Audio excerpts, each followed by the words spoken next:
जिसे आम कश्मीरी ललित के नाम से जानते हैं। उनकी जिंदगी और उनके ज्ञान को समझने के लिए पहले अपने आप में भी कुछ बदलाव लाना पड़ता है। तब जाके एक इंसान उनको और उनके कलाम को पहचान सकता है, समझ सकता है। सर, मैं समझी नहीं, आपका इशारा किस बदलाव की ओर है? सनातन धर्म की उस देवी स्वरूप ललित की जिंदगी एक ज्ञान पीठ है जो रूहानियत से भरी है, जिसको समझने के लिए अपने मन के द्वार खुले रखने की जरूरत है। मन में किसी भी शंका या शक की गुंजाइश नहीं होनी चाहिए। और इतना ही नहीं, इसको समझना इतना आसान भी नहीं है जितना हमें लगता है। उनके वाक एक गहरा समुंदर है और समुंदर से सार जुटाने के लिए समुंदर में जाना पड़ता है। ललित ने किस उम्र में अपने गुरु से शिक्षा लेना शुरू की थी?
ललिता बच्चों के साथ क्यों नहीं खेल रही?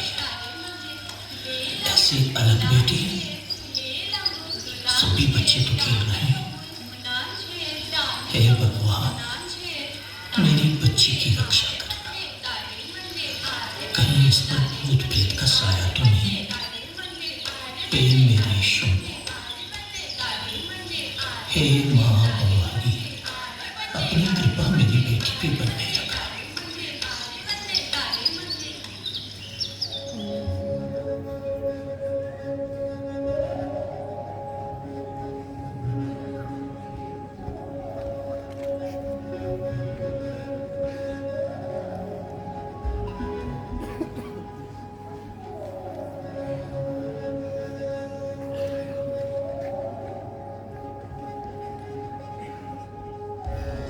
नमस्कार महाराज। कैसे आए हो? महाराज, आप तो इस धरती के पावन मंडल में चांद तारे की तरह है हमारे लिए। बस भगवान की कृपा है। क्या समस्या है? महाराज इस बच्ची पर लगता है कोई साया है। क्या नाम है सुंदरी का? ललिता, और प्यार से हम इसको लल कहते हैं। ये तो ललिता ही है। इस पर साया तो क्या, साये की भनक भी नहीं लग सकती। जाओ पुत्र, ले जाओ इसे। इस सुंदरी शीतल का आदर किया करो। हे महाराज, फिर तो आपसे मेरी विनती है कि इसको अपने शरण में ले लो, इसको अपने ज्ञान से प्रज्वलित करो महाराज।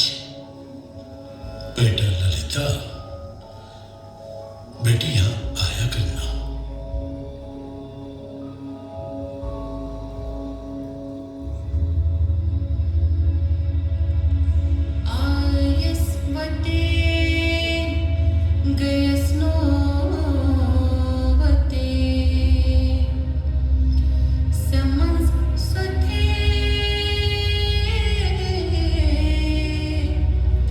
Lo sundo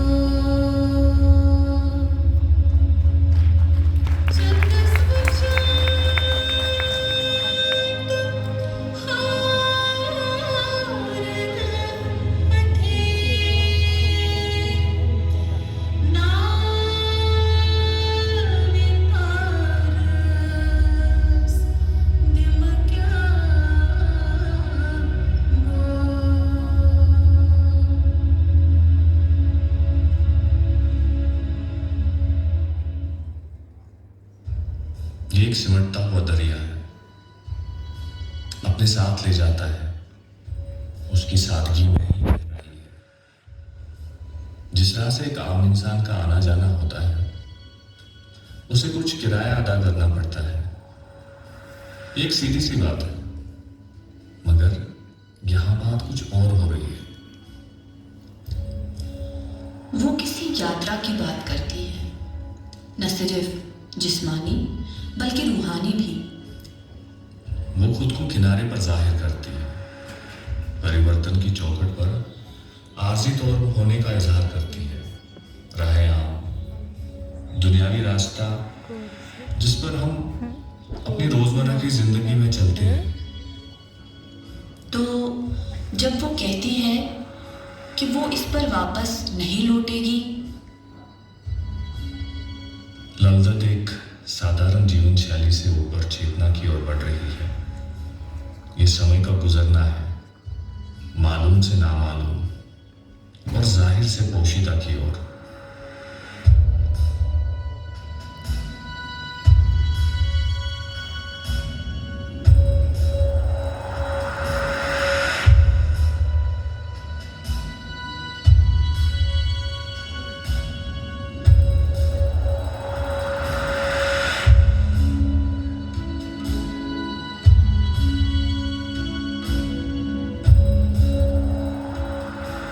ओम नमः शिवाय, ओम नमः शिवाय, ओम नमः शिवाय।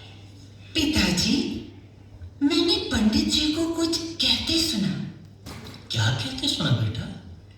पंडित जी ने श्री यंत्रा के बारे में कुछ कहा। हाँ बेटा, श्री यंत्र माँ सरस्वती को प्रसन्न करने का यंत्र। धरती पर जीवन शैली के आकार की प्रतिमा भी श्री यंत्र पर ही निर्भर है। अभी तुम्हें इसका ज्ञान नहीं होगा बेटा, तुम तो अभी छोटी हो। फिर भी पिताजी, कहाँ पर है ये श्री यंत्र और कैसा है? पिताजी, मुझे ले जाओ वहां पर। हाँ मेरी लाडली, मैं तुम्हें श्री यंत्र के दर्शन कराने ले जाऊंगा। तब तुम्हें समझ आएगा ये कैसा होता है।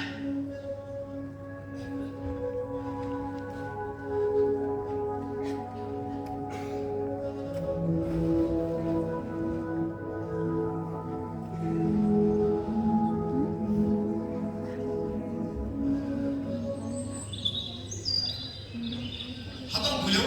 내가 전화할 거야. 또 봐도 어떻게 해야겠지? 또 보이게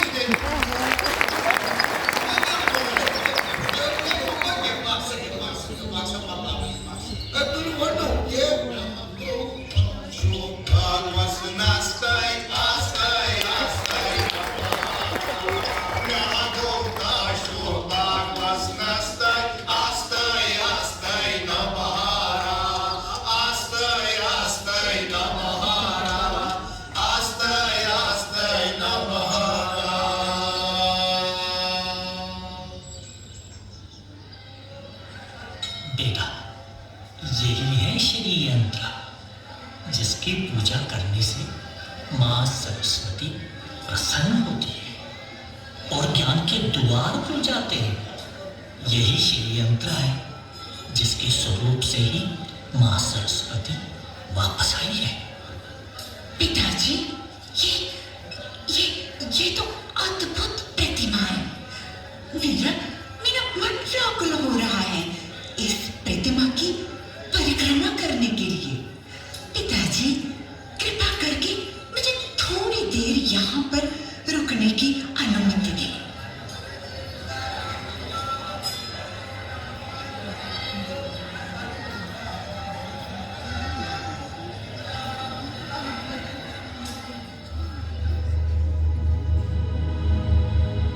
ललगुद्राय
आपकी राय में प्रेम के जज्बे से क्या मुराद है?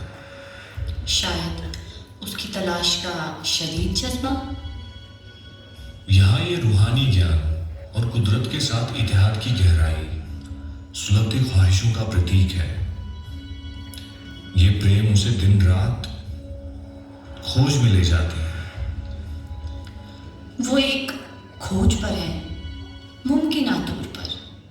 शब्द और एक रूप दोनों की अनथक तलाश कर रही है। उसकी रूह की गहराइयों में एक आंतरिक सफर है। वो अपने गुरु को अपने अंदर बसा हुआ पाती है। रूह उसका ठिकाना है। जैसा कि आप उसे पाते हो, ये निजी जगह में एक उत्तम क्षण की तरफ ले जाता है और एक अच्छी लंबी दलील होती है उस एकता की तरफ एक और कदम। देखो, वार्ता लंबी हो सकती है या ये ऐसे क्षण में हो जो बेवक्त हो, लेकिन वार्ता होती है और होता है अपना आप।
स्वर्ग की यात्रा एक आंतरिक स्पष्टीकरण जो स्वर्ग की तरह खूबसूरत है।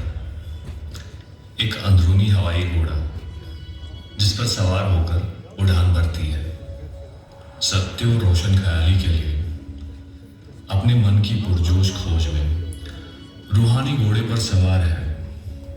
समर्पित प्रयास से अपनी अंतरात्मा की गहराइयों में खोज लगाती है। दुनिया साफ और खूबसूरत हो जाती है क्योंकि वो दिव्य दृष्टि से देखती है। जब रोशन आंखों से देखा जाए तो दुनिया मामूली लगती है। उस प्रबोधन में नहाना, भौतिक संसार के फरेब से शुद्ध रूहानी ज्ञान में डूब जाना। उसकी यात्रा सच्चाई और ज्ञान के साधक हर मनुष्य के संघर्ष की सफलता नजर आती है। याद रखें, स्वयं की खोज की यात्रा जारी है। सवाल करते रहें, खोज करते रहें और अपने अंदर रोशनी की तलाश करते रहें।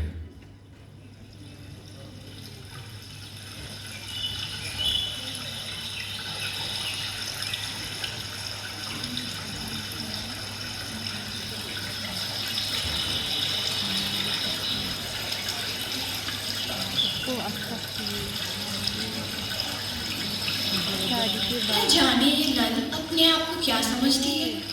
ये तो बड़े ब्राह्मण जी की बेटी है और अब दुल्हन भी बड़े घर की है। फिर क्या हुआ, सब अपने घरों में खुश है। हमें इससे क्या लेना देना। घमंडी है तो हमारी बला से।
जूनी, ललजत के शब्द हमेशा गहरे होते हैं, सांस की झनकार की थैलियों की तरह। ऐसा लगता है कि वो किसी अभ्यास के तरीके की बात करती है, जैसे सांस लेने के अभ्यास की बात कर रही है। आग भड़काने के लिए धनकने की तरह सांस ले। लल सांस के अनुशासन का अभ्यास करने पर जोर देती है। जिस हवा को हम सांस लेते हुए अंदर बाहर जाने देते हैं, यह उस पर अपने अभ्यास से नियंत्रण रखती है। चिराग जल गया और अंधेरा मिट गया। जागृति ही जागृति, मैंने खुद को जाना। उसका मार्ग प्रकाशित है। उसने किसी भी बकाया अंधेरे को दृढ़ता से दबाया।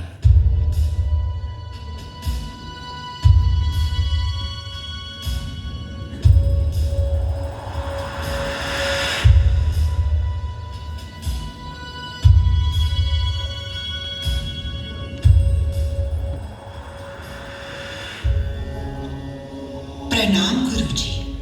नमस्कार महाराज। नमस्कार। आशा व्यक्त करती हूँ गुरुजी ईश्वर की कृपा से स्वस्थ होंगे। ईश्वर की कृपा है। कहो, कैसे आना हुआ? महाराज, मेरे प्राणनाथ भी कुछ गुनगुनाते हैं और आपके शरण में अपने लिखे शब्द उपस्थित करना चाहते हैं। क्या आपकी आज्ञा है? अवश्य। सुनाओ, क्या सुनाना चाहते हो? जी महाराज। महाराज, महाराज आपकी आज्ञा से। Sirius Yuna Prakash Kune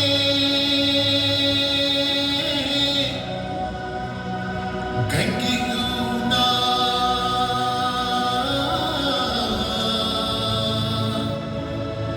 Tirath Ka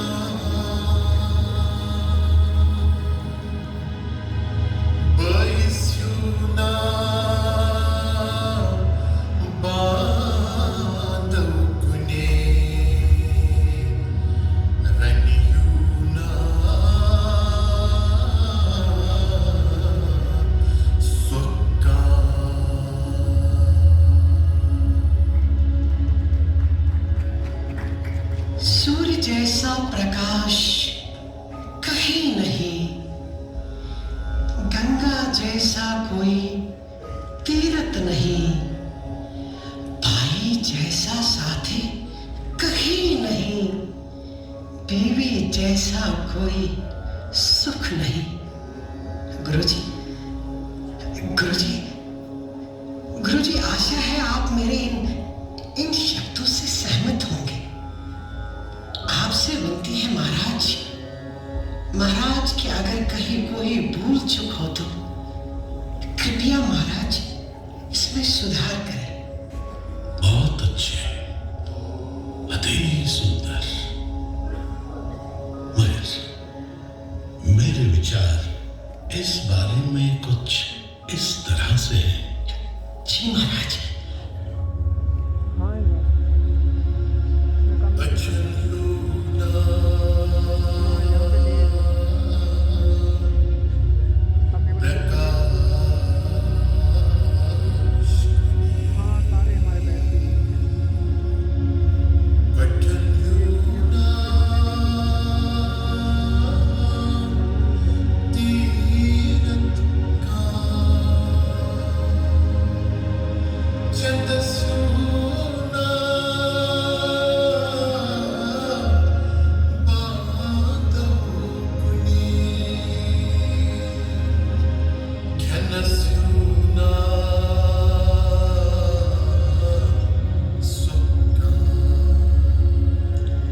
आंखों जैसा प्रकाश कहीं नहीं, घुटनों जैसा तीरथ कोई नहीं,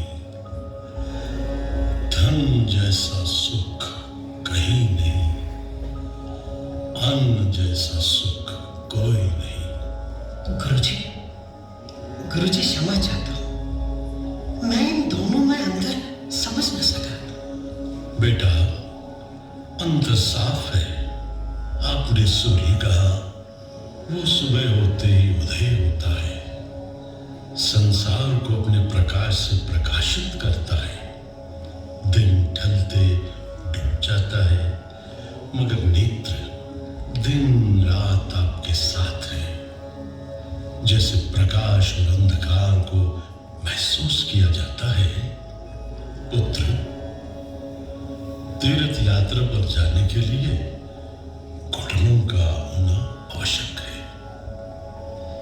धन से संसार का हर सुख प्राप्त होता है।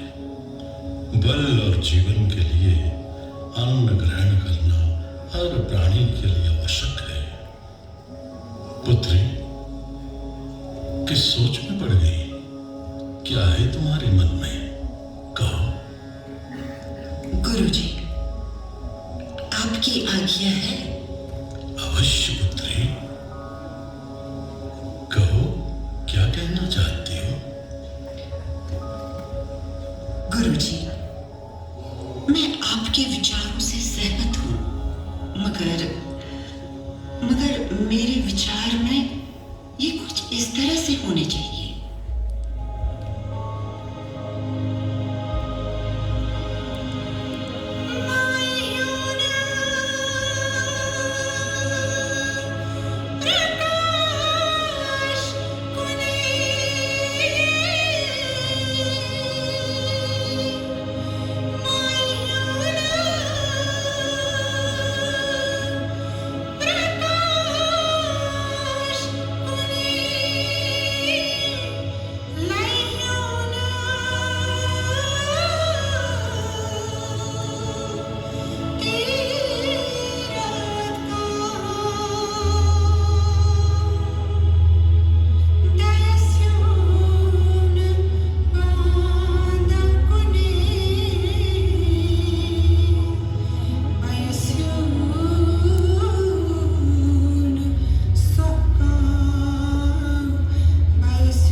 ईश्वर जैसा रिश्तेदार कहीं नहीं, काल जैसा सुख कोई नहीं।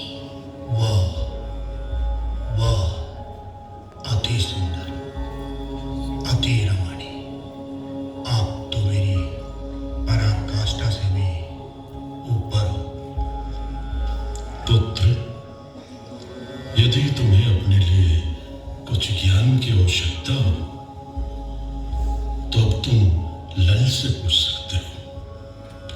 वो ज्ञान का एक ऐसा समंदर है जिसके तटों की कोई सीमा नहीं है।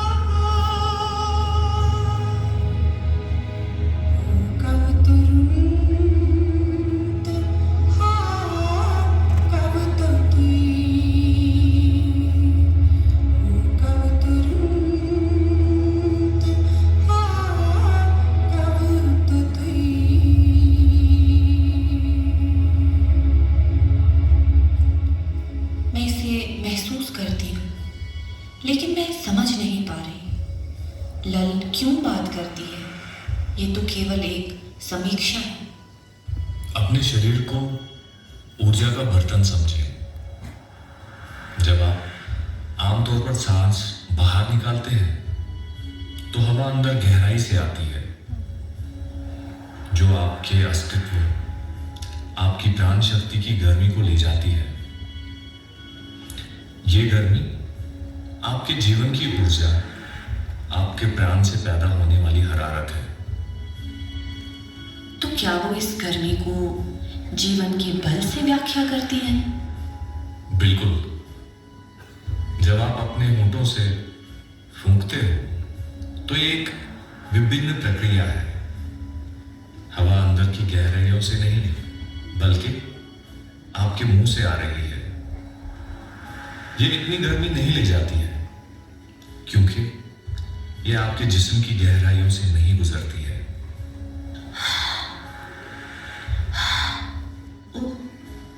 मैं देखती हूँ मेरे मुंह की हवा बाहर की हवा जैसी ही है, लेकिन मेरे अंदर की सांस आग की गर्मी की तरह है।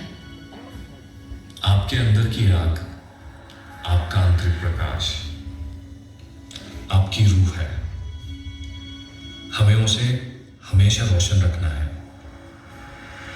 उसे आपके मार्गदर्शन की आवश्यकता है।